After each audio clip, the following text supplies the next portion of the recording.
네, 안녕하세요. 이승화입니다. 오늘은 성인 문해력이라는 주제로 이야기를 나눠볼게요. 우선 저는 국어 독서, 교육 콘텐츠를 개발하고 있고요.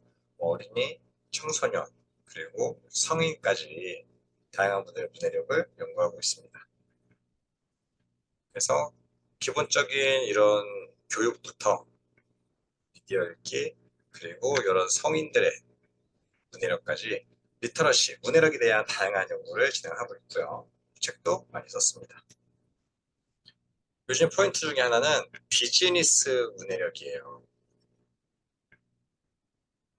그러니까 문해력을 바탕으로 일을 잘하고 싶다는 겁니다. 일.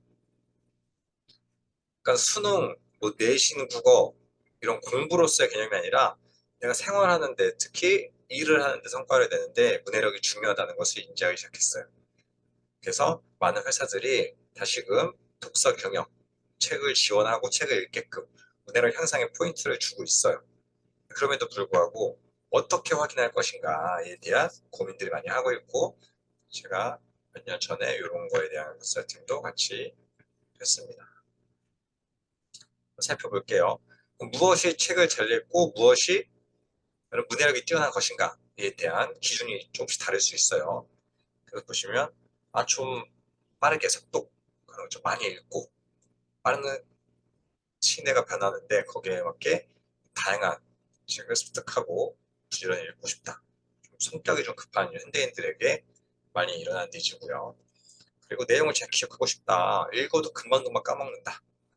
하시는 분 많고, 핵심을 잘 파악 못하겠다.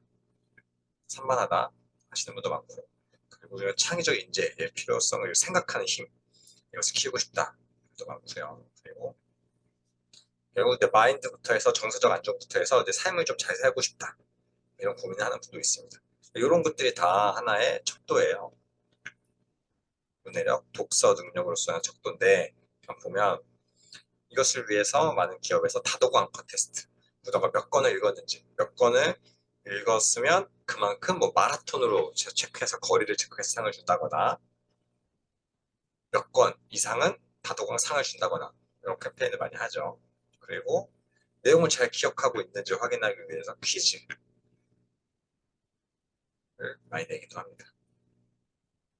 그리고 핵심을 잘 담고 있는지 책 관련된 내용에 글쓰기를 하고, 그리고 나아가서 나의 생각을 담은 글, 그리고 토론 등을 많이 해요. 그래서 가장 활성화된 것 중에 하나가 이런 독서 동아리, 독서 토론 동아리 같은 것들. 그래서 업무에 관한 이야기나 다양한 것들을 꺼내서 내 생각을 더할 수 있게끔 끌어주고 있고요. 그리고 삶에 적용하는 것, 나아가서 너가 읽은 책을 어떻게 업무에 적용할 수 있는지 이런 고민들 구체적으로 하고 프레젠테이션도 하고 보고서도 쓰고 이런 것도 많이 합니다. 그러니까 실무 관련된 일 같은 것들. 그래서 이 독서를 통해서 문해력을 키우고 이 문해력이 결국 일잘러가 되게끔 하는 그런 과정들을 많은 기업들이 노리고 있어요. 하지만 그에 비해서 성인들이 개인의 문해력에 대해서 투자는 많이 하지 않는 편이에요. 그럼 성인들은 자신의 문해력이 높다고 생각하는가? 그렇지는 않습니다. 높지는 않아도 적어도 이런 마인드가 있어요. 5권은 그래도 기본값이고 내가 정규 교육과정을 해봤으면 이 정도는 깔고 가겠지 라는 생각을 많이들 하고 있는데, 중요한 건 시간이 지나면서 오히려 퇴행해요. 그리고 시대가 빨리 변해가지고 과거의 것들이 그대로 적용되지 않는 경우가 많이 있어요. 그러면 또 우리는 거기에 맞게 적응을 해야 되잖아요. 과거의 능력만으로 그대로 지금 시대에 적응하기 쉽지 않습니다. 그래서 결국 우리는 평생학습 시대라고 이야기를 하는데, 이 평생학습에 필요한 것이 결국은 또 문해력이에요. 그래서 이게 없으면 악순환, 계속 뒤처지는 상황이 되고요. 이것이 발달되면 뭐 디지털 전환 시대에 빠르게 변하는 트렌디한 시대에 또 적응해서 또 새로운 능력을 발휘하는 거죠.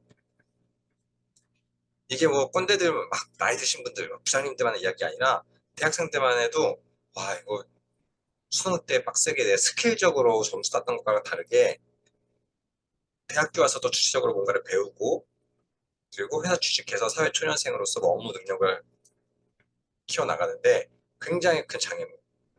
그래서 연계국어라고 씁쓸한 말들이 생기기도 했고요. 그래도 지속적으로 몇 년 전부터 이런 다큐들이 계속 나오긴 했었어요. 대표적으로 당신의 문해력이 이제 성인 문해력만 다루는 당신의 문해력 플러스까지 나올 정도로 화제의 프로그램이 됐어요. 그러니까 모두가 음지에서 느끼곤 있었는데 표면적으로 이제 지적을 해준 거죠. 하지만 아직도 많은 사람들이 어른이 무슨 공부냐 늦었다 라고 말하기도 해요. 그럼 우리는 이 틀을 깨야 됩니다. 그래서 어느 순간부터 어른의 땡땡땡이라는 수많은 책들이 나오면서 어른도 공부해야 돼 라는 이야기를 하고 있어요. 그리고 저도 도서관이나 각지에서 어른들을 위한 공부 프로그램이 이제 반응이 오고 있구나를 느끼고 있어요. 과거에는 사실 음지에서 필요한 사람들만 이제 온라인 플랫폼을 찾아서 했다면 지금은 어른의 문해력 교육이 새로운 시대에 적응하는 힘으로써 각광을 받고 있습니다. 그리고 구체적으로 성인 문해력이라는 키워드가 올라오면서 각종 회사 그리고 성인들도 비즈니스 문해력, 일을 잘하기 위한 문해력 이런 고민들을 본격적으로 하기 시작했어요. 그래서 최근에는 이제 한겨레 신문과 인터뷰도 했습니다. 그러니까 이 신문에 나왔다는 것은 이게 사회 현상이구나를 대표적으로 느낄 수 있었는데 어른들도 문해력 과외를 찾는다. 그리고 여기 이제 이승화 작가 전데 사실 기존에 뭐 이제 온라인으로 계속 코칭해왔던 것들이 이제 있긴 있었는데 그것들이 정말 음지에서 양지화됐구나. 몇 명이 부끄럽고 학습 능력이 좀 부족해서 그런 것이 아니라 지금 이 쇼츠 중독 그리고 온라인 미디어에 많은 사람들이 빠져 있을 때 이 문해력 능력이 퇴행하고 있구나. 많은 사람들이 공감하는 것을 이제 알 수 있었습니다. 그리고 그의 시니어, 액티브 시니어라고 하죠. 시니어분들도 계속 글을 쓰고 책을 읽고 다양한 활동을 펼치기도 해요. 저희 이제 어머니신데 어머니도 이제 시인으로서 계속 지금도 꾸준히 글을 쓰고 어떻게 하면 글을 더 잘 쓸까 고민하시면서 문해력을 계속 갈고 닦고 있으세요. 그 방법을 잘 모르는 분들은 그냥 책 많이 읽으면 될 거야 라고 이야기를 하기도 해요. 많이 읽으면 정말 좋아지긴 하는데 중요한 거는 많이의 개념이 과거에 그 절대적인 노출량보다 많지 않다는 거예요. 그러니까 내 옆에 있는 친구보다 많이 읽는 정도인 거예요. 그걸로는 그 노출만으로는 사실 부족합니다. 그래서 노출량 플러스 우리는 어느 정도의 이제 전략적인 트레이닝, 훈련이 필요해요. 그래서 많은 책들이 과거부터 독서법에 대한 이야기를 하고 하지만 다 맞는 말이고 다 이 저자들이 성공한 방법이에요. 그렇지만 누구에게는 적합하고 누구에게는 적합하지 않을 수 있어요. 그래서 전략적인 트레이닝이 필요하고 여러분이 운동 가서도 PT쌤이 여러분에게 맞는 식단을 짜주고 운동 커리큘럼 짜주듯이 그런 과정이 이제 필요합니다. 그리고 그런 과정을 여러분이 잘 수행하기 위해서는 기초 체력이 중요해요.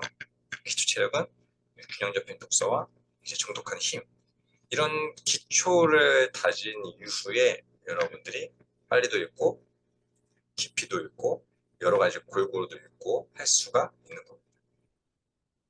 그래서 여러분이 약간 마음이 급하실 수 있는데 항상 기초 체력을 다지고 그 다음에 목표 상황에 맞는 전략적 읽기를 따라가야 된다. 이 부분을 꼭 기억해 주세요. 그 면에서 이제 제 책은 아주 단계별로 쪼개서 전략적 트레이닝을 하는 책이에요. 그래서 그 과정이 지금처럼 성인 문해력이 왜 중요한지 읽기란 무엇인지부터 해서 어휘력, 내용지식, 핵심을 듣고 요약하는 방법, 그리고 글의 구조, 그리고 심층적 의미 파헤치는 거, 내 생각을 더하는 거, 이렇게 장마다 단계별로 나눠져 있고 이 부분들을 나누도록 하겠습니다. 내가 왜 균형 잡힌 독서를 중요시하냐라고 했을 때 우리가 이제 멀리 가기 위해서요, 안정적으로. 지금 여러분이 필요한 스킬적인 면에서 아주 인지능력적 바로 지식을 쌓을 수 있는 책들을 읽고 그런 비문학 레포트나 논문을 읽고 능력을 많이 쌓아요. 여러분의 배를 업그레이드 할 수 있어요.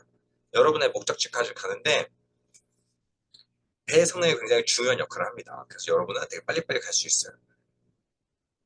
하지만 이 바다, 이 파도와 바람, 그리고 이 물결이 여러분이 받쳐주지 않으면 굉장히 힘듭니다. 아무리 능력이 뛰어나도. 그래서 이 정서적 안정을 함께 해주는 문학이나 교양적인 면, 인문학적인 면도 함께 해줘야지 여러분이 원하는 목적지까지 순풍 속에서 부담 없이 갈 수가 있습니다. 이 얘기를 드리는 이유는 열심히 성인에 대해서 공부하다가 번아웃에 빠지는 경우도 굉장히 많아요. 그러니까 처음에 진짜 열심히 막 하세요. 막 열의가 넘쳐가지고 과제 좀 더 주세요. 막 하다가도 어느 순간 갑자기 잠수를 타버려요. 지치는 거죠. 일도 잘해야 되고 공부도 해야 되고 공부를 바탕으로 또 성과도 내야 되고 돈도 벌어야 되고 그 안에서는 꾸준히 여러분의 심리, 정서적 안정도 같이 챙길 수 있는 그런 문해력을 꼭 강조합니다. 그래서 영화 보고 눈물 흘린 적 있어요? 뭐 책 읽고 마음 찡하고 코 찡하고 감동받은 적 있어요? 이런 이야기도 제가 자주 물어보는데 결국 정서와 이제 균형이 굉장히 중요하다는 것을 알고 있기 때문이에요. 여러분 면에서도 아, 내가 좋아하는 걸 이제 편독을 해서 빨리빨리 성과를 내고 싶어 라고 하지만 그에서도 균형이라는 키워드는 꼭 갖고 가시길 바랍니다. 여러분의 결국 정석, 여러분의 목적, 그리고 여러분의 삶에 대한 가치관 이런 것들이 잡히지 않으면 배만 업그레이드 했을 때 많이 좌초하는 경우가 있어요. 그래서 끝까지 함께 안정적으로 가도록 균형에 대한 키워드를 생각해 주세요. 회사에서도 독서 경영을 하는데 꼭 일자라는 책만 계속 넣어달라고 큐레이션 해달라고 하는 분들이 있어요. 근데 항상 그런 직무에 관련돼서 일자라는 책만 넣으면 사람들이 참여율이 굉장히 낮고 금방 질립니다. 그래서 일자라는 책과 여러분의 삶을 잘 살아갈 수 있는 그런 정서와 인문학 관련된 책, 그 적절히 섞어주는 게 오히려 독서 경영을 지속하는 비결 중에 하나거든요. 그런 면에서 꼭 균형이라는 키워드를